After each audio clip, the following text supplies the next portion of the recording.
Hey, welcome to Salon. In this explainer, we're breaking down a really fascinating report all about Taiwan's digital landscape. All right, so let's get right into it. What we're looking at here is the 2025 Taiwan Internet Report. This is a big survey that the Taiwan Network Information Center put together in December of 2025. So it gives us a really fresh look at how people in Taiwan are actually using, or, not using, the internet. So the report kicks things off with a big picture question. It's trying to get a snapshot of the digital landscape by asking something pretty fundamental. Just how connected are we, really? I think a lot of us, right, we just assume Taiwan is this super tech-savvy, plugged-in place. But is that true? What does the actual data say? Let's find out. And wow, the answer? Over 80%. So that assumption is pretty much spot on. It really confirms that Taiwan is a highly digitized society. The internet isn't just some tool. For most people, it's a huge part of everyday life.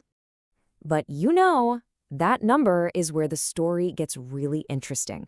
Because if over 8 out of 10 people are online, well, who are the ones who aren't?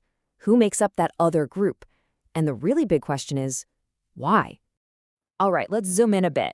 This next part gives us a closer look at that offline population, and it's pretty fascinating. And honestly, this is where I was really surprised. When you ask people why they're not online, you might think the answer is money, or maybe they don't know how, right? Nope. The number one reason for almost 60% of them is simply, I don't need it. And then you've got another 26% or so who say it's because they feel they're too old. So get this, the big takeaway here is that the digital divide in Taiwan isn't really about a lack of infrastructure or access.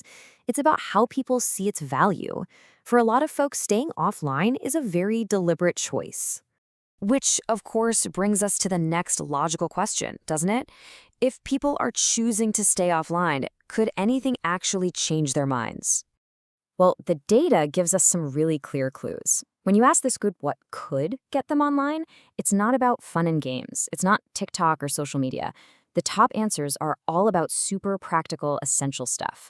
Things like online medical services, dealing with government agencies, and even online shopping. And look how close they are, all clustered right around that 7.5% mark. And that just makes it crystal clear, right? It's not about fun, it's about function. If you want to bridge that digital gap, you don't pitch the internet as entertainment. You have to show how it's a necessary tool for just living your life. Okay, so let's pull back for a second. The report does something really smart here. It doesn't just look at Taiwan by itself. It zooms out to give us a global perspective. To really get a feel for what makes Taiwan's digital culture tick, the study puts it up against other countries. And you see some really interesting patterns. For instance, things like social media use, pretty standard, lines up with global averages.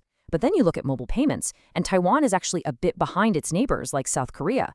But then, and this is the cool part, when it comes to brand new tech like generative AI, adoption is surprisingly high, even higher than in some Western countries.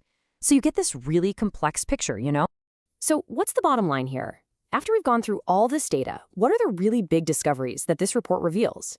Okay, we can basically boil this whole thing down to 3 key takeaways. Number 1, the digital divide in Taiwan, it's a choice. It's not about being unable to get online. It's about not wanting to. Number 2, how do you bridge that gap? With practicality. Think healthcare and essential services, not just fun stuff. And finally, number 3, you can't understand Taiwan's digital world without looking at the bigger picture. It's unique, and you have to see how it stacks up globally to really get it. And that leaves us with one last thing to chew on, something really important. As more and more of our essential services move online, I'm talking banking, healthcare, all of it, what do we do about the people who have consciously opted out? How does a society support those who choose to stay disconnected in a world that's becoming digital by default? That's a really tough question, and it's one we're all going to have to figure out.